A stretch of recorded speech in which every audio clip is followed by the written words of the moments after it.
Welcome to on record.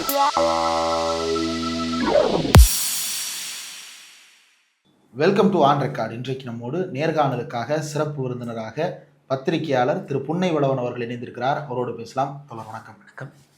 கரூரில் முதலமைச்சராக விஜய் இன்றைக்கு போயிருக்கிறார். எப்போ போவீங்கன்னு கேட்ட கேள்விக்கு இதோ வந்துட்டேன் அப்படின்னு சொல்லிட்டு அவர் பதில் சொல்லியிருக்கிறார். அதே போல் வழக்கமாக தாவேக்கா மேடைகளை பார்க்க முடியாத ஒரு மரபு பின்பற்றலை இப்போது பார்க்க முடியுது. மாவட்ட செயலாளர், பக்கத்து மாவட்ட செயலாளர், அந்த தொகுதி எம்எல்ஏ, சமீபத்தில் இணைந்த அந்த பகுதியினுடைய முன்னாள் எம்எல்ஏ, பக்கத்து தொகுதியினுடைய முன்னாள் எம்எல்ஏ, இவ்வளவு பேரும் பேசியதற்கு பிறகுதான் விஜய் மைக்க பிடிக்கிறாரு. நிறைய விஷயங்களை பேசி இருக்கிறாரு. அதுல நேரடியாக காவல்துறை தான் குற்றம் செய்தார்கள் அப்படின்றத, குற்றத்தின் கருவி காவல்துறை தான் அப்படின்றத இவ்வளவு டேரிங்கா 6000 காவல்துறை அதிகாரிகளுடைய வீரர்களுடைய பாதுகாப்புல பேசுறாரு. இது எப்படி பாக்குறீங்க? இல்லை, அடிப்படையில் ஆதவர்ஜுனா அவர்கள் பேசியதை என்டார்ஸ் பண்ணி இன்னைக்கு அழுத்தம் திருத்தமாக அடுத்த கட்டத்துக்கு நகர்த்தி இருக்கிறார் தமிழ்நாட்டுடைய முதலமைச்சர். இது நேரடியாக சப்ஜூடிஸ்னு தெரிஞ்சும் அவர்கள் செய்கிறார்கள் என்று சொன்னால் இதுதான் அவங்க இப்போது கையில் எடுத்திருக்கக்கூடிய நரேட்டிவ். அடுத்த கட்டமாக இதை நாளைக்கு தீர்ப்பு எந்த பக்கமும் வரலாம், வராமலே போகலாம், வருடங்கள் ஆகலாம். அடுத்த தேர்தலை தாண்டி தீர்ப்பு வருதுன்னா அடுத்த தேர்தல் வரைக்கும் இதை கேரி ஓவர் பண்ணணுங்கிறதுக்கான ஒரு டூல் கிட்ட இன்றைக்கு முதலமைச்சர் லான்ச் பண்ணியிருக்காரான்னு நம்ம பார்க்க வேண்டியிருக்கு. நீங்கள் ஆதவர்ஜுனா அவர்கள் பேசியது அது சப்ஜுடிஷன் கோர்ட்டுக்கு போச்சு, அவர் அக்யூஸ்ட் இல்லைன்னு இந்த குழப்பமெல்லாம் நடந்து இன்னைக்கு வரைக்கும் அமைச்சர் ஆதவர்ஜுனா எதுவும் கருத்து சொன்னார் அந்த கேஸை பற்றி. அதில் குற்றம் சாட்டப்பட்ட நிர்மல்குமார் அவர்கள் பேசினார். ஏன்னா அது சப்ஜுடிஸ்னு உங்களுக்கு தெரிஞ்சிருக்கு. ஆனால் அதையெல்லாம் தாண்டி ஆட்சி அதிகாரத்தில் இருப்பதனால் இன்றைக்கு அதை நோக்கி நகர்ந்துட்டார். காவல்துறையின் நோக்கி அவ்வளவு கேள்விகளை முதலமைச்சர் எழுப்புகிறாரு. இது சப்ஜுடிஸ்ங்கிறது அவருக்கு தெரியுமா தெரியாது. ஒரு ஸ்டேட்டுடைய முதலமைச்சரே சட்ட விதிகளுக்கு ரூல் ஆஃப் லாக்கு ஃபாலோ பண்ண மாட்டேன் என்பதை பதிவு பண்ணிட்டு அதையும் தாண்டி அரசியல் கணக்குகளுக்காகத்தான் பேசுவேன் என்று சொன்னால் சிபிஐயிலிருந்து உச்சநீதிமன்றத்திலிருந்து அவங்க போட்ட எஸ்ஐடி குழுவிலிருந்து யாரையும் நாங்கள் அப்படிலாம் நாங்கள் எங்களுக்கு தேவைப்படுற மாதிரி தான் டீல் பண்ணுவோம்னு இன்னைக்கு பதிவு பண்ணியிருக்காரு. இல்லை, விர்ச்சுவல் வாரியர்ஸுக்காக சப்ஜுடிஸ்னா என்னன்றதை கொஞ்சம் விளக்கிட்டா நல்லா இருக்கும். நம்முடைய மாண்புமிகு சபாநாயகர் அவர்கள் கூட சட்டமன்றத்தில் இந்த வார்த்தையை பயன்படுத்தினார். ஜேசிடி பிரபாகர் ஒரு வழக்கு அது நிலுவையில் இருக்குது அப்படின்னா அங்கே முடிவாக வேண்டிய சூழல் அப்படிங்கிறது இருக்கும். அதனுடைய தீர்ப்பு என்ன வரணுங்கிறது வழக்கினுடைய வாத பிரதிவாதங்கள் குறிப்பிட்டு புதிய ஆதாரங்கள் இதெல்லாம் இருக்குன்னா நீதிமன்றத்தில் போய் அங்கே தான் மேட்ரு டிசைட் ஆகணும். நீதிமன்றம் அதில் ஒரு முடிவு எடுக்கிற வரை ஒரு சார்பு நிலை எடுத்து வெளியில் பேசுவது அப்படிங்கிறது கூடாது. சட்டப்படி அதை செய்யக்கூடாதுங்கிறதுக்கான கிளாரிஃபிகேஷன்ஸ் எக்கச்சக்கமான வழக்குகளே முன்கூட்டியே வந்திருக்கிறது. நீங்கள் ஒரு அரசியல் ரீதியிலான இது குற்றச்சாட்டாக தான் இது மாறி இருக்கே தவிர நீதிமன்றத்தினுடைய போக்கு, அதாவது பப்ளிக் இது ஏன் சொல்லுவாங்கன்னா வழக்கமாக நீங்கள் சிலருக்கெல்லாம் பார்த்தீங்கன்னா முன்ஜாமீன் அல்லது ஜாமீன் கொடுக்கும்போது வழக்கை பற்றி நீங்கள் வெளியில் பேசக்கூடாது அப்படின்னு அரசியல்வாதிகளாக இருந்தால் சொல்லுவாங்க. இவங்க வெளியில் போய் ஒரு உரையாடலை நிகழ்த்துவதன் மூலமாக பொதுமக்கள்கிட்ட ஒரு பப்ளிக் பர்செப்ஷன் ஒரு விதமாக மாறும். ஆனால் அதற்கு மாறாக இந்த வழக்கினுடைய தீர்ப்பு வந்தால் பொதுமக்களே நீதிமன்றத்தை நோக்கி பாருங்கள் ஏதோ உள்ள வேலை பார்த்துட்டாங்க என்று போவதற்கும் வாய்ப்பு இருக்கிறது. அது ஒரு ஃபேர் ட்ரையலில் பாதிக்கக்கூடிய வகையில் பப்ளிக் பர்செப்ஷன் பல நேரங்களில் அதிகாரிகளை நேரடியாக இல்லாவிட்டாலும் மறைமுகமாக ஒரு உளவியல் ரீதியிலான தாக்கத்தை கொடுப்பதற்கு வாய்ப்பு இருக்கிறது. இல்ல, அப்ப விஜய் கரூரை பத்தி பேசக்கூடாதா? தன்னுடைய தொண்டர்கள் இறந்ததை பத்தி ஒரு தலைவர் பேசக்கூடாதா? தன்னுடைய கூட்டத்தில் நடந்ததை பத்தி ஒருத்தர் பேசவே கூடாதா? இப்ப அவருடைய குற்றச்சாட்டு அன்றைக்கு இருந்த கரூரில் இருந்த காவலர்களை வைத்து கொன்றது முன்னாள் முதலமைச்சர் மு.க. ஸ்டாலின்னா நேரடியாக அத்தனை ஆதாரங்களை அள்ளிட்டு போய் எஸ்ஐடியை பாருங்க, அஜய் ரஸ்தோகியை பாருங்க, சுப்ரீம் கோர்ட்ல போங்க, கூப்பிட்டு விசாரிக்கிறதுக்கு உள்ள இழுங்க. பொதுக்கூட்டத்தில் பேசுறது தான் தண்டனையா? நீ சட்டத்துக்கு முன்னாடி நிற்க வச்சு செஞ்சிருந்தா உங்களால் தண்டனை வாங்கி கொடுக்க முடிஞ்சா செய்யணும், இல்லைன்னா வாய் பேசுறதுங்கிறது அரசியல் ரீதியிலாக பொலிட்டிக்கல் ரெட்டாரிக்காக தான் பார்க்கப்படும். ஆதாரங்கள் இருந்தால் இன்னைக்கு அதுக்கு எங்கே சார் வழக்கு இருக்குது? நீங்கள் அங்கெல்லாம் போகணும். அவர் கான்சியஸாக இதில் இன்னொரு மேட்ரு சொல்கிறாரு, பார்ட்டி ஃபண்டுன்னு எந்த பார்ட்டினே சொல்லலைன்னு. நீங்கள் சொல்லியிருக்கணும். சொல்லியிருந்தீங்கன்னா ஆதாரம் இல்லாமல் பேசினா உள்ளுக்குள்ளே ப்ரிவிலேஜ் மூவ் பண்ணுவாங்கன்னு தெரிஞ்சுதான் எந்த பார்ட்டின்னு சொல்லலை. அதற்கு தானே எதிர்கட்சி தலைவர் எந்த பார்ட்டின்னு கேட்கும்போது அதுக்கப்புறம் பள்ளிக்கல்வித்துறை அமைச்சர் நினைக்கிறேன் நாங்கள் பார்ட்டின்னு தான் சொன்னோம், எந்த பார்ட்டின்னே சொல்லலை, நீங்கள் ஏன் குற்றம் இல்லை நெஞ்சு உங்களுக்கு குரு இருக்காதானா? அப்புறம் கடந்த ஆட்சியில் திமுக பீரியடில் அதிமுகவும் பாஜகவும் சிபிஐ சிபிஎம்மா போய் பார்ட்டி ஃபண்ட் வாங்கியிருப்பாங்க. இது புரிந்து கொள்ளத்தக்கது. ஆனால் நேரடியாக உங்களால் சொன்னால் அது ப்ரிவிலேஜ் மூவ் பண்ண உள்ள வாய்ப்பு இருக்குது. வெளியில் பேசினா அரசியல் ரீதியிலாக இல்லாமல் டிஃபமேஷன் போடலாம். நீங்கள் ஆதாரபூர்வமாக இருந்தால் ப்ராசிக்யூஷன் சைடு மூவ் பண்ணி சட்ட ரீதியில் தண்டனை வாங்கி கொடுக்குறதுக்கு உங்களுக்கு வாய்ப்பு இருக்கே. இப்போ என்னுடைய கேள்வி, அப்போ நீங்கள் உங்களுடைய தொண்டர்களிடம் நீங்கள் உங்கள் உணர்வுகளை வெளிப்படுத்தலாம். ஆனால் நீங்கள் குற்றம் சாட்டுறீங்க. இப்போ இந்த குற்றம் சாட்டுவது என்பது ஃப்ரேம் பண்ணுறதா இல்லையா? நீங்கள் காவல்துறையில் நம்ம ஆட்கள் பல நேரங்களில் வழக்குகளில் ஃப்ரேம் செய்யப்பட்ட வழக்கு அப்படின்னு விமர்சனத்தை யார் மேலேயாவது கேஸ் போட்டால் சொல்லுவாங்க. சிக்க வைப்பதற்காக சொல்லப்படுவது. இந்த இடத்துல கேஸாக ஃப்ரேம் பண்ண கூட முடியாதுங்கிறதுனால தான் அரசியலாக மட்டும் பேசுறீங்களான்னு கேள்வி இருக்குது. சிபிஐ கிட்ட நீங்கள் 2 முறை ஆஜரானீங்களே, கொடுத்துருந்தா இந்நேரம் மு.க. ஸ்டாலின் அவர்களுக்கு சம்மனை கொடுத்து வாங்க, இந்த மாதிரி சந்தேகம் இருக்குது, ஏன் காவல்துறை அதிகாரிகளும் போய் ஆஜரானாங்களே, வரவைக்க செய்ய வேண்டியதுதானே? அப்போ அப்படி இல்லாமல் நீங்கள் பேசுவது என்பது அரசியல் ரீதியிலாக திட்டமிட்டு ஒரு நரேட்டிவ் ஃப்ரேமிங்குள்ள முதலமைச்சர் இன்றைக்கு டூல் கிட்ட அடுத்த கட்டத்துக்கு நகர்த்தி இருக்கிறார். ஆதரோஜனா அவர்கள் சொன்னது அப்போ அது கேல்குலேட்டட் ஸ்பீச்சாகத்தான் நம்ம அதை பார்க்க வேண்டியிருக்கிறது. சிபிஐக்கு அஃப்கோர்ஸ் இப்போ திரும்ப மாற்றி வேறு ஒரு பெட்டிஷன் போட்டுக்கிறாங்க. இது முடிச்சு வரும்போது பார்த்துக்கிட்டோம். அதுக்குள்ள அரசியல் ரீதியிலான ஈல்டு அறுவடையை செய்துவிட வேண்டும் என்கிற வேகத்தில் தான் தாவேக்கா இருக்கிறது. அதற்கு ஒரு முகவரியை இப்போ இன்னைக்கு இது எவ்வளோ வேகமாக எவ்வளோ வரையெல்லாம் போக போகுதுங்கிறதுக்குள்ள இன்னைக்கு அவரும் பேசுறாரு, கரூருக்கு விஜய் போகக்கூடாது, இதுன்னு உங்கள் ஆட்சின்னு நினச்சிக்கிட்டீங்களாங்கிறாரு. கரூருக்கு விஜய் போகக்கூடாதுன்னு அந்த பெட்டிஷன்ல எங்க இருந்தது? அவங்க போட்டது இடையிட்டு மனு. பெட்டிஷனுடைய நோக்கம் என்ன? பெட்டிஷனுடைய நோக்கம் இவர் முதல் விஷயம் ஆதவர்ஜுன் அவர்கள் பேசியதுக்கு கண்டெம்ட், அது தனி. ரெண்டாவது, இவர் நேரடியாக பாதிக்கப்பட்ட குடும்பங்களுக்கு பணி ஆணையை கொடுக்கிறார். இவர் முதலமைச்சராக கொடுத்தால் எந்த சிக்கலும் இல்லை, முதலமைச்சராக கொடுப்பதை உறுதி செய்ய வேண்டும். அதை தாண்டி வழக்கு சம்பந்தமா மெரிட்ஸ் இங்க பேசினார் இல்லையா, நான் எவ்வளவோ நினைச்சேம்மா, ஆனால் அவங்க ஆளை வச்சு கொண்டுட்டாங்கம்மான்னு நாளைக்கு கூண்டில் ஏறி சிபிஐயில் சாட்சி சொல்ல வேண்டிய ஆட்களிடம் என் மேலே தப்புன்னு அவர் பேசினா அது அவர்களை எமோஷ்னலாக இன்ஃப்ளூயன்ஸ் பண்ணுறதா இல்லையா? இப்படி எதுவும் செய்யக்கூடாது என்பதற்கு சட்ட ரீதியிலாக சிபிஐ அதை ரெகுலேட் பண்ணணும். எஸ்ஓபி போட்டு தடுக்கிறீங்கன்னு அவர் கேட்டார், ஸ்டாலின் ஆப்ரேட்டிங் ப்ரொசீஜர்னு. உங்களுடைய அரசுக்கு எஸ்ஓபி போட சொல்லி நேற்றும் இன்னைக்கு நீதிமன்றம் சொல்லி இருக்கிறது, அது என்ன கணக்கு? அப்புறம் இன்றைக்கு சொல்றாங்க இந்த மாதிரி உயிரிழக்கிறார்கள் அப்படின்னா அதற்கு பணி நியமனம் கொடுப்பது, கம்பேஷன் கிரவுண்ட்ஸ்க்கு ஒரு எஸ்ஓபி போடணுங்கிறாங்க. நேற்றைக்கு கல்வி நிறுவனங்களுக்குள்ள போறது தொடர்பா, கல்வி நிறுவனங்களை நீங்க பாட்டு போய் முதலமைச்சர் பிறந்த நாள்னு அவர் முகமாறி நிக்க வைக்கிறதுக்கெல்லாம் போறீங்கன்னு போடப்பட்ட வழக்குல இது தொடர்பாக விதிகளை உருவாக்க வேண்டிய தேவை இருக்கு. நீதிமன்றம் அவங்க ஒரு அப்சர்வேஷனை கொடுக்குறாங்க, எல்லாருக்கும் இது கொடுத்துருக்காங்க, நோட்டீஸ் கொடுத்துருக்காங்க, பதில் சொல்லி கேட்டிருக்கிறாங்க. பள்ளிக்கல்வித்துறைக்குள்ள நுழையிறது இந்த 2 இடத்துலையும் ரெகுலேட்டரி ஒர்க்கை ஃப்ரேம் பண்ணணும்னு கேட்கறது. நீதிமன்றம் உங்ககிட்ட சொன்ன மாதிரி தான் உங்களுடைய கரூர் சம்பவத்தில் 41 பேர் உயிரிழந்த பிறகு அன்றைக்கு இருந்த அரசாங்கத்துக்கு சொன்னது. அந்த எஸ்ஓபி எடுத்து நீங்க கோர்ட்டுக்கு போனீங்களே, இன்னைக்கு அந்த கேஸை திரும்ப எடுத்து ஏன் நீங்க நடத்தலன்னு ஒரு கேள்வி வருது இல்ல? அப்ப எஸ்ஓபி நீதிமன்றம் சொன்ன அந்த 2 எஸ்ஓபி போட முடியாது. ஸ்டாலின் ஆப்ரேட்டிங் ப்ரொசீஜர் மாதிரி நீதிமன்றம் எங்களை ஆள விடாம சதி பண்றீங்களா நீங்க கேட்டுருவீங்களா? செஞ்சிட முடியுமா? அப்ப திரும்ப உச்சநீதிமன்றத்தில் இவர் போகக்கூடாது. இப்போ நான் அந்த பாயிண்ட் ரிட்டன் வரேனே, உச்சநீதிமன்றத்தில் அவங்க வந்தது இடையீட்டு மனு, திரு ஆர்.எஸ். பாரதி அவர்கள் போட்டது. எந்த வழக்கில் எடுத்தோம்னா தமிழக வெற்றி கழகம் வர்சஸ் PH தினேஷ்ங்கிற வழக்கு. இங்கே ஒரு எஸ்ஐடி ஃபார்ம் பண்ணாங்க, அதை எதிர்த்து மேலே போனது அந்த அப்பீலில் தான் வந்தது. இதில் தான் இடையிட்டு மனு. நீங்கள் எதிர்த்தரப்புனா ஆர்.எஸ். பாரதி அவர்களுடைய மனு என்னங்கிறது உங்களுக்கு கொடுக்கப்பட்டிருக்கும். ஏன்னா உங்கள் சார்பாக அன்றைக்கு மூத்த வழக்கறிஞர்கள்லாம் ஆஜரானாங்க. டிஎம்சியினுடைய ராஜ்யசபா உறுப்பினர் மூத்த வழக்கறிஞர் மேனகா குருசாமி உள்ளிட்ட பலரும் ஆஜரானாங்க. ஆஜரானவங்க கிட்ட ஒரு காப்பி ஆர்.எஸ். பாரதியினுடைய அப்ளிகேஷன் வந்திருக்கும் இல்லையா? அதுல எந்த பேராகிராஃப், எந்த பத்தி, எந்த பிரேயர் விஜய் கரூருக்கு போகக்கூடாதுன்னு இருக்குன்னு இப்ப முதலமைச்சர் நடத்தா எடுத்து வெளியிட முடியும், இல்ல தாவே ஐடிவிங்கோ இல்ல கட்சியே எடுத்து போட்டு அம்பலப்படுத்திட்டு போட்டோமே. அப்ப இது திரும்ப கோயபல்சனுடைய கேம்பெயினை நோக்கி தான் போதாங்கிற கேள்வி தான் நமக்கு வருது. நான் திரும்பவும் சொல்றேன், திமுகவை எதிர்ப்பதற்கு அவங்களுடைய கவர்னன்ஸ்ல பிரச்சனை இருக்கா? ஆன் ஃபேக்ட்ஸ், ஆன் மெரிட்ஸ் எடுத்து முன்வைங்க, மக்கள் முன்னாடி அம்பலப்படுத்துங்க, உங்களுக்கு கொடுத்துருக்கிற வாய்ப்பு அதுதான்.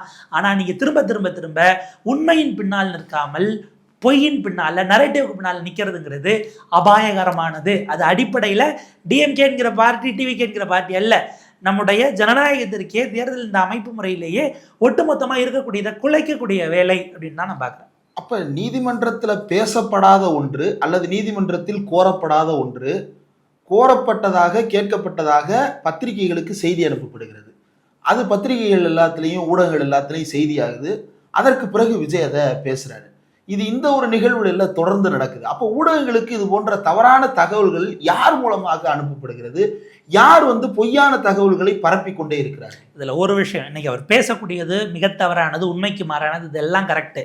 ஆனா இதுல ஒரு விஷயம் கோளாறு செஞ்சது அல்லது தவற விட்ட இடம், அவர் ஸ்கோர் பண்றது இல்லைனாலும் அவங்க இந்த மாதிரியான செய்திகளை பல நேரங்கள்ல எடுத்திருக்கிறாங்க, மேனிபுலேட்டிவா பரப்பியிருக்காங்கிறது தனி. இதுல திமுகவினுடைய லீகல் விங் கோட்டை விட்ட இடம். நீங்கள் அங்கே வாதாடுகிற மூத்த வழக்கறிஞருக்கு அதை அங்கே கூட போக வேண்டாம். நீங்கள் ரெடி பண்ண டிராஃப்ட்லேயே ஆதவ அர்ஜுனா அவர்களை அக்யூஸ்டுன்னு போட்டதுன்னு தான் பிரச்சனை. எஃப்ஐஆர் ஒரு வாரத்தை பார்த்துட்டு டிராஃப்ட் பண்ணாமல் நம்ம சுப்ரீம் கோர்ட்டுக்கு போகிறோமா? அப்படி என்ன அவசரங்கிற கேள்வி வருது. 2 விஷயம் எடுத்துக்கலாம். சட்ட ரீதியிலாக நீங்கள் அவசரப்பட்டீங்கன்னா உங்களுக்கு எம்பராஸ்மெண்ட் தான் மிஞ்சும். அனிதா ராதாகிருஷ்ணனுடைய கைது எப்படி தாவேக அரசாங்கத்துக்கு எம்பராஸ் ஆச்சோ அந்த மாதிரி திமுக இங்கே டிராஃப்ட் பண்ண பெட்டிஷன் அதை வச்சு நம்ம இல்லை முதல்ல அந்த கண்டெம்ட்டையும் இவர் கரூர் வரதையும் ஒன்று சேர்த்துருக்க கூடாது. அது தனி இது தனின்னு பிரிச்சிருந்திருக்க வேண்டிய தேவை இருக்குது. நீங்கள் நிறைய பிரேயர்ஸை கிளப் பண்ணதுனால வந்த குழப்பம். 2வது அங்கே ஆதரக்கூடிய மூத்த வழக்கறிஞர் ஜட்ஜி சொல்கிறாரு கேஸை ஒழுங்காக படிங்கிறாரு. அந்த நிலைக்கு போன பிறகு அந்த வழக்கறிஞரை பொறுத்த வரைக்கும் அவர் முதலமைச்சரே குற்றம் சாட்டப்பட்டவர் அங்கே சொன்ன பிறகு அவர் சொன்னதை அவர் பேசிட்டார், கோர்ட்டில் ஆர்குமெண்ட்டே பண்ணதை ஊடகங்கள் எடுக்கிறாங்கிறது ஒன்று. ஆனால் அதுக்கு முன்பாகவே மிஸ்லீடிங்காக ரிப்போர்ட் செய்யப்பட்டது, அவர் போவதற்கு தடை கேட்கப்பட்டதாக. இது ஏதாவது அவங்க சொன்னதுக்கு பலம் சேர்ப்பதாக இந்த கம்யூனிகேஷன் கேப்பும் மூத்த வழக்கறிஞர் ரஞ்சித்குமார் அவர்கள் ஆஜரானார் நினைக்கிறேன். அதுவும் பின்னாடி ஆட் ஆனாச்சு, பேக் ஃபயர் ஆனது திமுக தரப்புக்கு.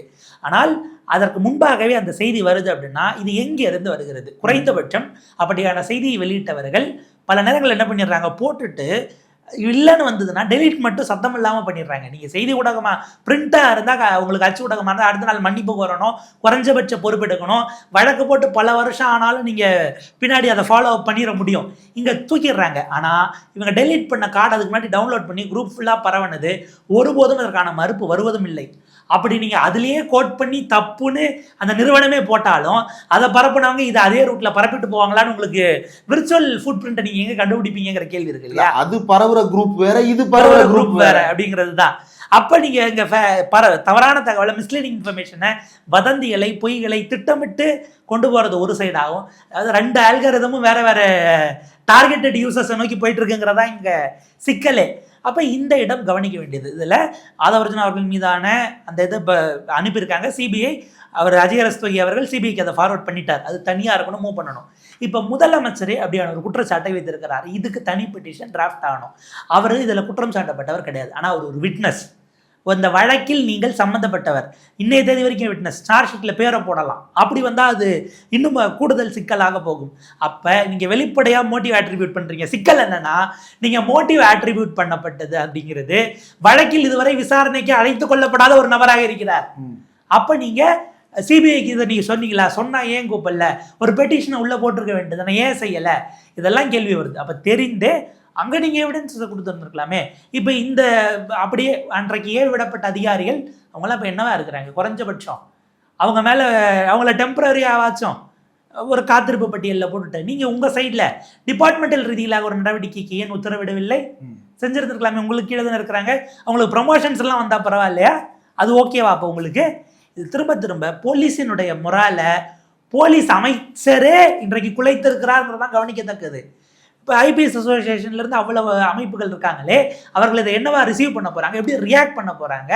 அதற்கு அவங்க ரியாக்ட் பண்ணலன்னா உங்களுக்கு அடுத்த கட்டத்தில் வரக்கூடிய ஜூனியர்ஸ் இல்லை நீங்கள் அமைப்பாக இப்போ சர்வீஸ் இருக்கிறவங்க வச்சுருந்தீங்கன்னா உங்களுக்காக கூட நீங்கள் பேசிக்கொள்ளாவிட்டால் நீங்கள் மக்களுக்காக என்ன பேசுவீங்க, என்ன செய்வீங்கிற கேள்வி வருது. இப்போ இவ்வளவு சிக்கல்கள் குழப்பங்களுக்கு நடுவில் அவர் தன்னுடைய இடைத்தேர்தல் பிரச்சாரத்தை இன்றைக்கு வெற்றிகரமாக நடத்தி முடிச்சிருக்கிறாருன்னு தான் நான் பார்க்குறேன். இன்னைக்கு போனது கரூர், அதனோட சேர்த்து பக்கத்திலேயே தாராபுரம், பெருந்துறைக்கும் சேர்த்ததாக எடுத்துக்கொள்ளலாம். அல்லது தாராபுரத்தில் ஒரு வேளை அங்கே செங்கோட்டையன் அவர்கள் பண்ணால் திரும்ப ஒரு முறை ஈரோட்டுக்கு போவார். இது அவருக்கான எலெக்ஷன் கேம்பெயின். அதை தாண்டி இந்த ஒரு மாதத்தில் சில கேள்விகளுக்கு பதில் சொல்ல வாய்ப்பு, அவர் இப்போ ரொட்டீனே அப்படிதான் ஆயிடுச்சு. மாதத்துக்கு ஒரு கூட்டம், இந்த ஒரு மாதம் முழுக்க எதெல்லாம் கேள்வி கேட்டாங்களோ அதை நீங்கள் மொத்த ஸ்பீச்சையும் எடுத்தீங்கன்னா 3 நிமிஷமாக கட் பண்ணால் தனித்தனியாக பிளான்டு ஷார்ட்ஸாகவே உங்களால் எடுத்து சப்ஜெக்ட்ஸை அது ஸ்வாப் ஆகிறது பார்த்தாலே. ஏன்னா இடையில இதுவே இல்லை. இப்போ திமுகலையோ அதிமுகலையோ பேசுகிறாங்க அப்படின்னா ஒரு மேட்டரை முடிக்கும் போது அதுலேருந்து அடுத்ததுக்கான லீட் இருக்கும், அதுக்கப்புறம் ஃபார்மேஷன் இருக்கும், கிளைமேக்ஸ் இருக்கும், மறுபடியும் லீட் இருக்கும். இந்த பேட்டர்ன் எதுவுமே இல்லாமல் அது அப்ரப்டாகவே அந்த ஸ்பீச்சு நம்ம பண்ணுவோம்ல, பேட்ச் ஷூட்டுன்னு நம்ம சொல்லுவோம். சில நிகழ்ச்சிகள் எல்லாம் தனித்தனியான பேட்சாக நம்ம ஒரே ஸ்டேஜில் ஷூட் எடுத்துருவோம், ஆனால் பேட்சாக ப்ரொடியூஸ் பண்ணி போங்கிற மாதிரி அப்படி தனித்தனியான விஷயங்களை ப்ரொடியூஸ் பண்ணதாக தான்.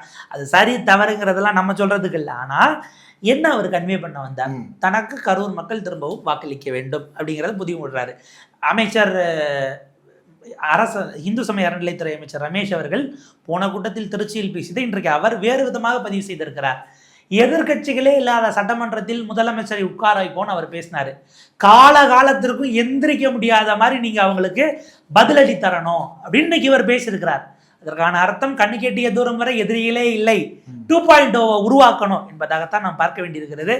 அவரே ஒரு இடத்துல பார்த்தா 5 நிமிஷம் பேசினதுக்கே குளத்தூர்ல கொத்து பரோட்டா போட்டாங்கன்னு சொல்லுவாராம். பின்னாடி அவரே பார்த்தீங்கன்னா வெற்றி தோல்வியெல்லாம் தேர்தலில் ஒரு விஷயமே இல்லை சார், ஆனால் அதுக்காக நீங்கள் மக்களை என்ன பண்ணீங்க அப்படின்னு அவரே கேட்பாராம்.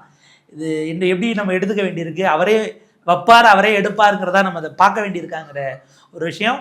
ஒட்டுமொத்தமாக அவருடைய பிரச்சாரம், இந்த ஒரு மாதத்திற்கான கேள்விகள், கூட்டணி கட்சிகள் எவ்வளவு பேர் அதை மறுபரிசீலனை செய்ய வேண்டும், நிறுத்தி வைக்க வேண்டும் என்று சொன்னதையும் மீறி இன்று மதியம் பணியாணை நீதிமன்றம் அதில் சில விஷயங்களை கொடுத்துருக்குறாங்க.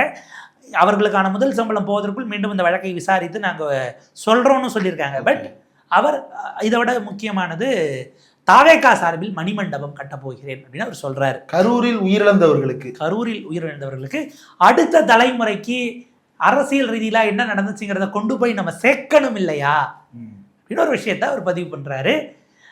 எனக்கு என்ன கேள்வினா, இப்போ இன்னைக்கு நீதிமன்றம் சொன்னதுலேருந்து நான் அதை கனெக்ட் பண்ணணும்னு நினைக்கிறேன்.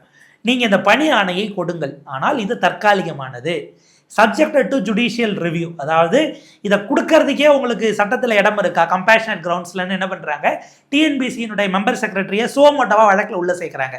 சேர்த்து இதற்கான விதிகள் என்ன இருக்குன்னு நீங்கள் ஒரு ரிப்போர்ட் சப்மிட் பண்ணுங்கள் கோர்ட்டுக்கு.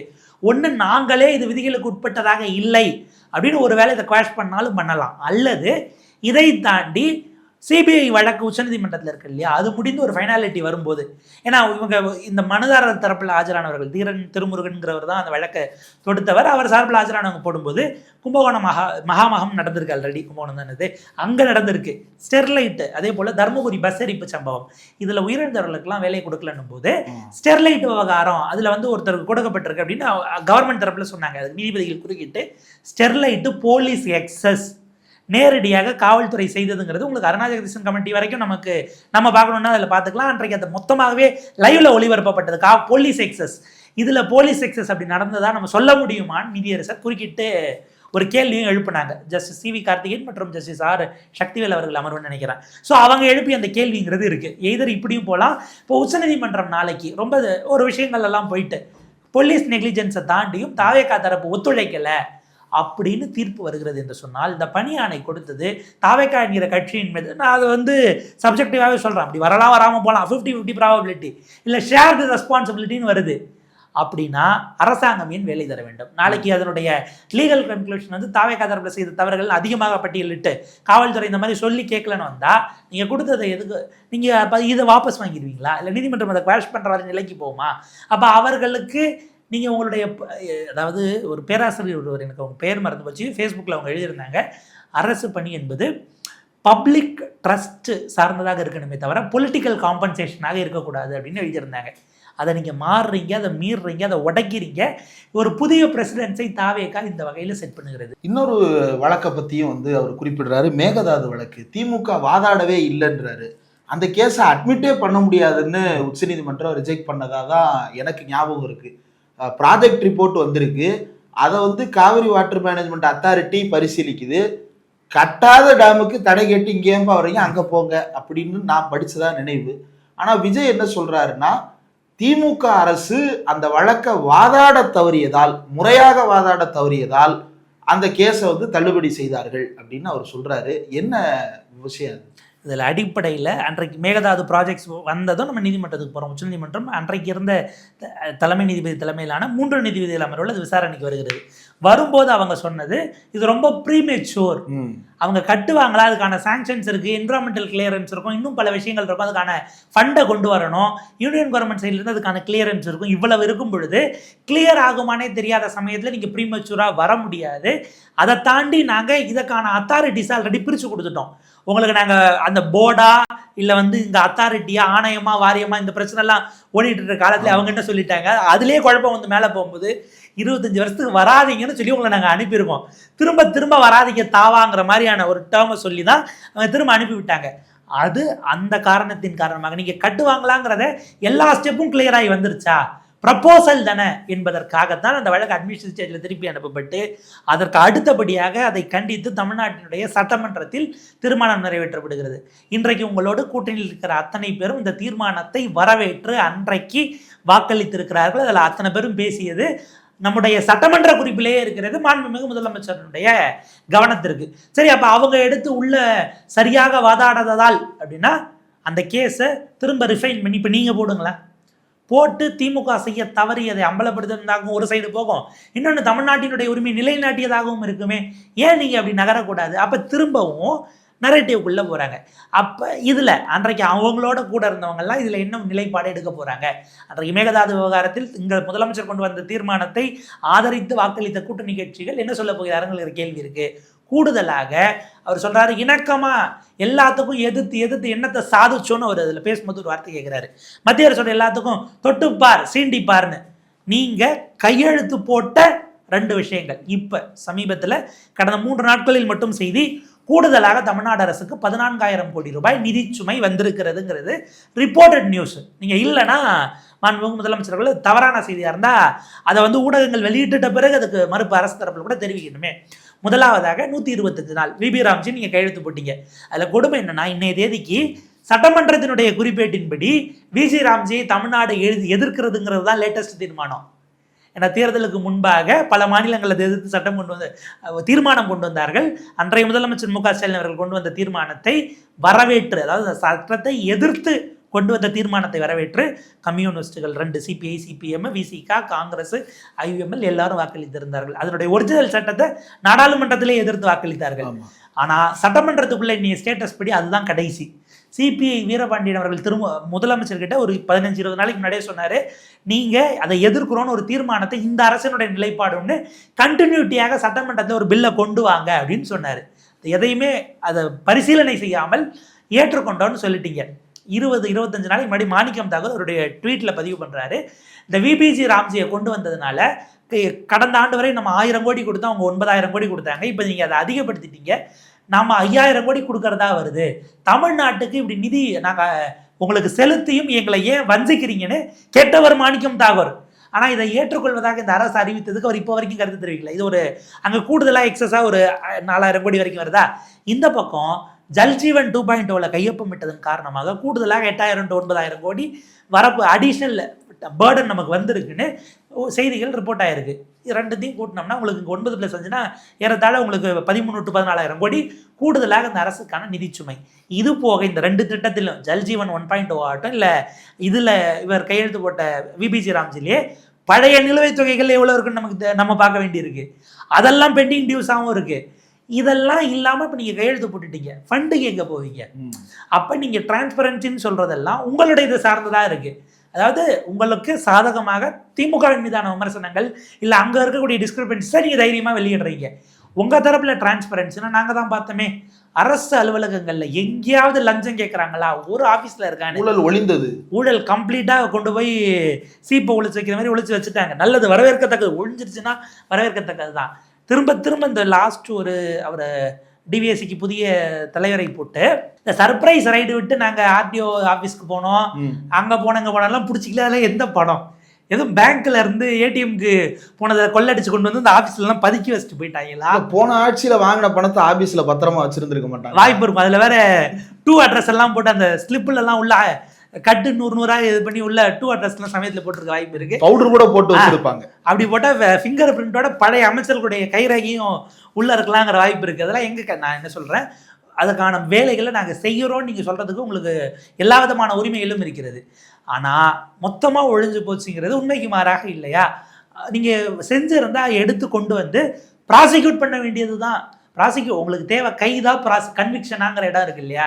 நீங்கள் திரும்ப கைதை மட்டும்தான் ஃபோக்கஸ் பண்ணுறீங்கன்னா அது என்னவாக பார்க்கப்படும்னா பழிவாங்க நடவடிக்கையாக பார்க்கப்படும். 1. 2வது உங்களுக்கே அது பொலிட்டிக்கலாக பேக் ஃபயர் ஆகும். 5 வருஷமாக யாரை நீங்கள் ஜெயிலில் வைப்பீங்க? இந்த ஆன்டிசிபேட்டரி பெயில் வாங்கிட்டு செந்தில் பாலாஜி அவர்கள் வந்துட்டார். எல்ஓசி லுக் அவுட் நோட்டீஸ் ஏவாவில் அவர்களுடைய கேஸில் அதுக்கு கோர்ட் ஸ்டே கொடுத்துருக்காங்கன்னு நினைக்கிறேன், அந்த சர்க்குலருக்கு எல்ஓசிக்கு. அப்போ இதெல்லாம் நீங்கள் அனிதா ராதாகிருஷ்ணன் உங்களால் கைது பண்ணி உள்ள இது பண்ணப்படலை. சரண் ஜெயராமன் கைது ப்ரொசீஜராக இல்லைன்னு குவாஷ் ஆகுது. நீங்கள் ரொம்ப அவசரப்பட்ட அந்த இடத்துல பொலிட்டிக்கல் இன்டென்ட் அப்படிங்கிறது, பொலிட்டிக்கல் நோக்கம் ஃபாஸ்ட்டாக வருதுன்னா நீதிமன்றத்தில் நீங்கள் எம்பரஸ் ஆகிறது தவிர்க்க முடியாது. பல நேரங்களில் ரொம்ப மக்களுடைய சென்டிமெண்ட் ஹெவியாக இருக்குன்னு குண்டாஸை போட்டுருவாங்க. ஒரு வழக்கு அதான் முதல் வழக்காக இருக்கும். அது மோசமான குற்றமாக இருந்தாலும் ஒரு வழக்குக்கு நீங்கள் குண்டாஸ் போட முடியுமா? ஹேபிச்சுவல் அஃபெண்டராகவே இருந்தாலுமே கூட அதுக்கான டியூ ப்ராசஸை ஃபாலோ பண்ணனா பலருடையதும் குவாஷ் ஆகிருக்கு.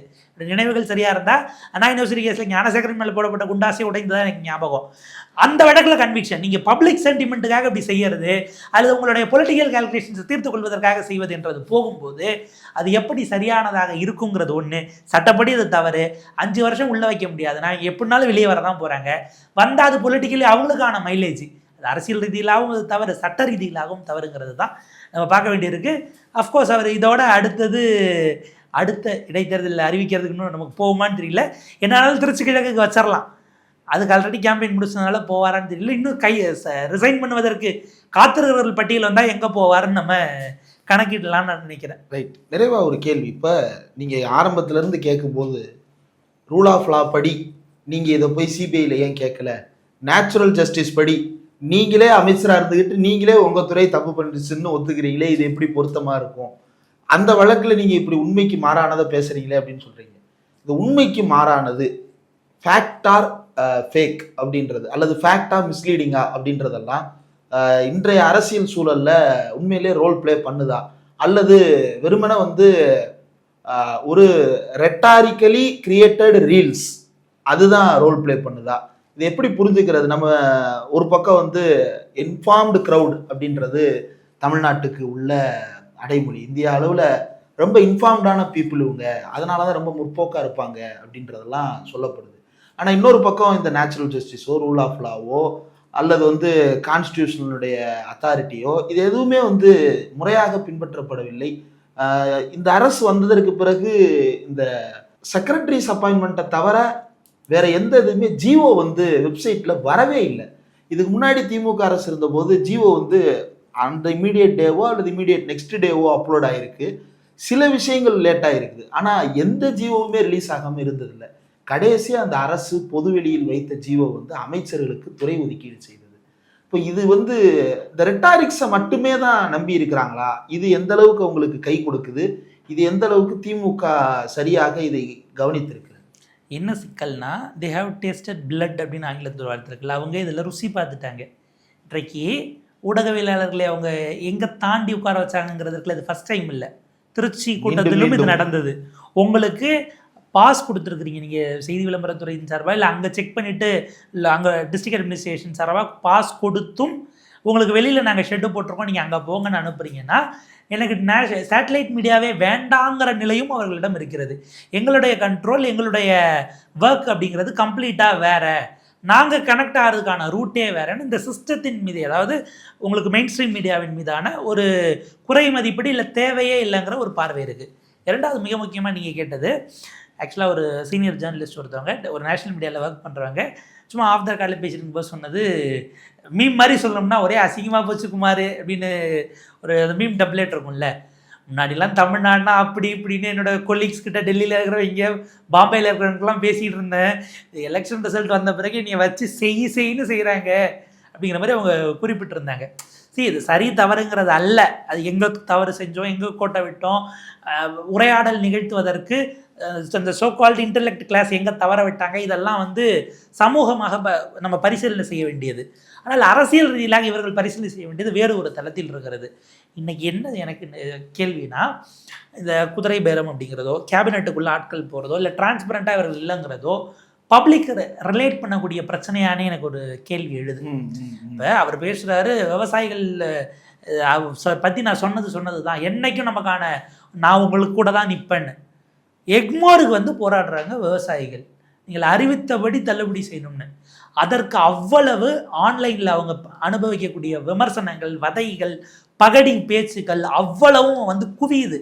அதை ரிப்போர்ட் செய்யக்கூடியவர்கள் நம்ம ஊடகவியலாளர்களாக இருக்கக்கூடிய மீடியாவில் ஒர்க் பண்ணக்கூடிய கரஸ்பாண்டன்ஸ் போடுற வீடியோக்கே கோட் பண்ணி ரிப்ளேஸ்லாம் அவ்வளோ வருது. என்ன அவங்க எப்போ அவங்க தலைமைச் செயலகமோ அல்லது மாநிலத்தினுடைய தலைநகரத்துக்கு வந்திருப்பாங்கன்னா அவங்க ஏரியாக்களில் இருக்கக்கூடிய பிரமுகர்களுங்கிறது அரசு அதிகாரிகளை பார்த்து அதற்கு பிறகு மாவட்ட லெவலுக்கு போய் அங்கேயும் ரிசீவ் பண்ண வழி இல்லாமல் மண்டல லெவலுக்கு அதுக்கப்புறம் தலைநகரத்துக்கு வந்திருப்பார்கள். அப்படி வந்திருக்காங்க அப்படின்னா இந்த 4-5 லேயர்ஸ்லையும் அவர்களுக்கு இந்த அரசின் சார்பாக உரையாடுவதற்கு ஆள் இல்லை, சரியான முறையில் பதில் சொல்ல அமைப்பே இல்லைங்கிறது சிக்கல். இன்றைக்கு டெல்டா பகுதிகளில் உங்களுக்கு அங்கே மின்சாரம் முழுமையாக இல்லைங்கிற சிக்கல் வந்துகிட்டு இருக்கிறது. மும்முனை மின்சாரம் அப்படிங்கிறது முழுமையாக இல்லாமல் ஒரு ஸ்ட்ரெச்சில் 8 மணி நேரம் கரண்ட் இருந்துட்டா கூட பரவாயில்ல, மோட்டர்கள் போக தொடங்குது. ஏன்னா ஆஃப் ஆகி வருது, ரிட்டர்ன் வரும்போது லோ வோல்டேஜில் இருக்கும், காயில் காலியாகுது. அங்கே வந்து பார்த்தீங்கன்னா இப்போ அவர் சொல்கிறார் 164 கோடி 134 கோடி வரைக்கும் நாங்கள் குறுவைக்கு கொடுத்துட்டோம்னு. ஐயா, குறுவைக்கு சிறப்பு தொகுப்பு கொடுத்தீங்க, தண்ணி எப்போ வருங்கிறதானே கேள்வி. தண்ணி எப்போ வரும் அப்படிங்கிற கேள்விக்கான பதில் இல்லாமல் நீங்கள் இன்னும் கூடுதலாக கூட கொடுங்க சாமி, விளைச்சலுக்கு தண்ணி இல்லாமல் அந்த பணத்தை வச்சு என்ன பண்ண முடியுங்கிற கேள்விக்கு பதில் இல்லை. அப்போ அதற்கான பதிலை நோக்கி போனோம்னா நீங்கள் மேகதாது வழக்கில் திமுக அப்படின்னு சொல்லிட்டு அதுலேயும் நீங்கள் மிஸ்லீடிங்கான விஷயத்தை தான் சொல்லுவீங்கன்னா திரும்ப திரும்ப திரும்ப பப்ளிக்குடைய இஷ்யூஸ் எக்கச்சக்கமாக இருக்குது. அதே போல் சொல்கிறாரு பணம் வாங்கல் அப்படின்னு ஒரு நாள் சொல்லிட்டு கொடுக்க முடியாதுன்னு தைரியமாக சொல்லுங்கன்னு. அப்படி சொல்லிட்டு தான் உங்கள் கட்சியை சேர்ந்த வழக்கறிஞர் கேஸ் போட்டுக்கிறாங்க ஹைகோர்ட்டில், பிபிஆ போடுவதற்கு அப்படின்னு கொடுத்ததில்லை. கோயம்புத்தூரில் டிஸ்ட்ரிக்ட் கலெக்டருக்கு ஃபைன் போடுறாங்க பிபி ஆஜராகலைன்னு. ஏன்னா அவராக வச்சுக்கிட்டு போட முடியாதுன்னு உட்காந்துருந்தாரு. நீங்கள் போடாமல் நின்ற அந்த நாட்கள் தமிழ்நாடு முழுக்க இப்போ வந்துருச்சாங்கிறத அரசு தெளிவுபடுத்திட்டோம். ஆனால் நீங்கள் அந்த ஒரு 5 நாள் 6 நாளில் தமிழ்நாடு முழுக்க நூற்றுக்கணக்கான ஆயிரக்கணக்கான பெயில் பெட்டிஷன் வந்திருக்கும்ல. ஏதோ உடம்பு சரியில்லாமல் இருந்திருக்கும், வீட்டில் யாராவது இறந்துருப்பாங்க, விசேஷமாக இருக்கும். இப்படியான விஷயங்களுக்கு தண்டிக்கப்பட்டவர்களாக இருந்தாலும் சரி, விசாரணை இதில் உள்ள கஸ்டடியில் இருந்தாலும் சரி, அவர்களுக்கான அடிப்படை உரிமையை ஒரு அரசாங்கத்தினுடைய நிர்வாக திறமையின்மையின் காரணமாக போய் சேர்ந்துருக்கிறது. ஏன் ஃபீல் பண்ணலன்னா, காங்கிரஸ் அவங்க லெட்டர் அனுப்பியிருக்காங்க பரிந்துரை பட்டியல் இவங்களை போடுங்கன்னு. உங்களுக்கே மாவட்ட செயலாளர் சொல்கிறவரையே போடலை, திமுக அதிமுக காரங்க கூட காசு கொடுத்து தான் போடுறாங்க அப்படின்லாம் அது வெளியில் வருது. இதெல்லாம் என்ன சிக்கல்னா, இதெல்லாம் நீங்கள் ஏதாவது அட்ரஸ் பண்ணுறதுக்கு உத்தரவிட்டு கூட நீங்கள் பேசாமல் கிடக்கலாம். என்ன உத்தரவிட்டீங்கிற கேள்வி வருது இல்லையா? அப்போ இது இஷ்யூவே இல்லைன்னு சொல்ல வரீங்களா? இந்த இஷ்யூவெல்லாம் எதிர்கட்சிகள் இப்போ அப்படி எங்கெங்கெல்லாம் பிபி இல்லையோ அது எல்லா மாவட்ட நீதிமன்றங்களிலும் நீதிமன்றத்துக்குள்ளே அடையாள ஆர்ப்பாட்டம்னு திமுகவோ அதிமுகவோ மற்ற எதிர்கட்சிகளுடைய வழக்கறிஞர்கள் ஒரு டெமான்ஸ்ட்ரேஷனை செஞ்சால் தான் என்ன? அது அங்கு வழக்குக்கு வந்து ஆஜராகி வந்து வாய்தா வாங்குறதுக்கு வக்கீலுக்கு அன்னைய தேதிக்கு நீங்கள் அட்ஜென்மெண்ட் போய் நின்னாலே அன்றைக்கான இதை வாங்கக்கூடிய ப்ரொசீஜர் தானே இருக்கும். அப்படி வரக்கூடிய மக்களுக்கு அது உரைக்கட்டுமே. ஏங்க தள்ளி வச்சாங்க சார்னா, எதிர்த்தரப்பில் கவர்மெண்ட்டில் வக்கீல் போடலாமாங்கிறது போய் சேர வேண்டணும். அப்போ அதை தெளிவுபடுத்த வேண்டியது. இப்போ நேற்றைக்கு திருவெற்றியூரில் போய் மெயின் ரோடு என்எச்சை மறிக்கிறாங்க. கரண்ட் 7 மணி நேரமாக எங்களுக்கு இல்லைன்னு குற்றம் சாட்டி மறிக்கிறாங்க. இங்கே முழுக்க அது போயிருச்சானா இல்லைங்கிற சிக்கல்களும் கோளாறுகளும் இருக்குது. இப்படியான பிரச்சனைகளை போய் கேட்க வேண்டிய தேவை இருக்குது. யூஜிசி மெம்பரை உள்ள சேர்த்தா என்ன தப்புன்னு கேட்கக்கூடிய இடத்துக்கு யூஜிசியே இருக்குமாங்கிறது வேற, அது வேற ஏதோ கொண்டு வந்து அதை மொத்தமாக இது கமிஷன் கொண்டு வராங்க. அதில் அதை கொண்டு வரதுக்கு முன்பாக நிதியமைச்சர் நிர்மலா சீதாராமன் கல்வித்துறை அமைச்சராகலாம் அதை விட பெரிய ஒரு விஷயத்தை எடுத்து இறக்குறாங்க. அப்போ இதெல்லாம் நம்ம சமாளிக்க வேண்டி வரும். மாநிலம் சார்ந்து மக்கள் சார்ந்து இதை கூர்மைப்படுத்தலாமோங்கிறது தான் என்னுடைய பார்வையாக இருக்குது. அதை நோக்கியும் மேபி இன்னமும் இந்த ரிசல்ட்ஸ் அக்செப்ட் பண்ணிட்டு அதுக்கு அடுத்தது என்னவா டிவைஸ் பண்ண போகிறாங்கங்கிறதுல 2 கட்சியும் இருக்காங்க. ஆனால் மக்களுடைய ஜீவாதார பிரச்சனைகள் குறித்து ரெப்ரசன்ட் பண்ணுறதை இன்னும் அழுத்தமாக செய்யுங்க. இது வந்து என்ன கேட்டால் தாவேக்காவுக்கு மட்டும் இது அரசு புதிதல்ல. இப்படி ஒரு அரசியல் கட்சியை, இப்படி ஒரு ஃபார்மட்டில் இருக்க கட்சியை எதிர்கட்சியை ஆளுங்கட்சியாக வைத்துக்கொண்டு இவங்க எல்லாருக்கும் இது புதுசு தான். ஒரு கலோக்கில ஒரு உதாரணம் சொல்லுவாங்க. பெரும்பாலும் பேரண்ட்ஸ் என்ன கேட்பாங்க குழந்தைங்கிட்ட, உனக்கு என்ன வயசாது எனக்கு என்ன வயசாகுது, எனக்கு தெரியாதா என் வயசுக்கு அப்படிம்பாங்க. ஆக்சுவலாக ரிவர்ஸ்ல யோசிச்சோம்னா அந்த குழந்தை பிறந்த நாள்ல இருந்து தான் இவங்க பேரண்டாகவும் ஆயிருப்பாங்க. பேரண்டாக உங்களோட எக்ஸ்பீரியன்ஸ் அந்த வயசாக தான் இருக்கும் நெக்ஸ்ட் யோசிச்சோம்னா. பட் அதை தாண்டி நம்ம யோசிப்போம்னாலும் அது வேற. அந்த மாதிரி நாங்கள் இதுக்கு முன்னாடி எவ்வளோ முறை எதிர்கட்சியாக இருந்திருக்கிறோம். அஃப்கோர்ஸ் நீங்கள் எதிர்த்தது அன்றைக்கு மத்தியிலிருந்து இங்கேயும் ஓரளவுக்கு அப்ரோச்சபிளாக இருந்த, ஓரளவுக்கு பார்வையில் என்னன்னு தெரிந்த காங்கிரஸ் கட்சியையும் அதிமுகவையும் இது கம்ப்ளீட்டாக வேற. அப்போ எல்லாருக்குமே சிலபஸ் மாறி இருக்கணும் போது ஒரு ரெஃப்ரெஷிங்கை நோக்கி போகணும். பீப்புள் சென்ட்ரிக்காக இருங்க. இதில் என்ன கேள்வி வரும்னா, எங்களை பீப்புள் சென்ட்ரிக்காக இருங்கிறீங்க, அவங்க அப்படி தான் இருக்காங்களா, நாங்கள் இப்படி தான் போய் போராட்டம் பண்ணணும் பொதுக்கூட்டம் நடத்தணும், அவங்க அப்படி தான் நடத்துகிறாங்களா என்று கேட்டால் அதற்கு உள்ளபடியே நம்மிடம் பதில் கிடையாது. ஆனால் பப்ளிக்குக்கான அந்த ரியலைசேஷன் வரக்கூடிய நேரத்தில் அஃபர்ம் பண்ண வேண்டிய இடம் பொறுப்பு உங்களுக்கு இருக்கிறது. ஸோ எல்லாருக்கும் நம்முடைய வாழ்த்துக்களை இந்த நேரத்தில் தெரிவிக்கலாம். நமக்குமே இது ஒரு புதிய சூழல் தான். இன்றைய சூழல் புதிய சூழல் எப்படி மாறுகிறதுன்றதை பொறுத்திருந்து பார்ப்போம். இவ்வளோ நேரம் ஒதுக்கி இந்த நேர்காணல் தந்ததற்கு மிக்க நன்றி.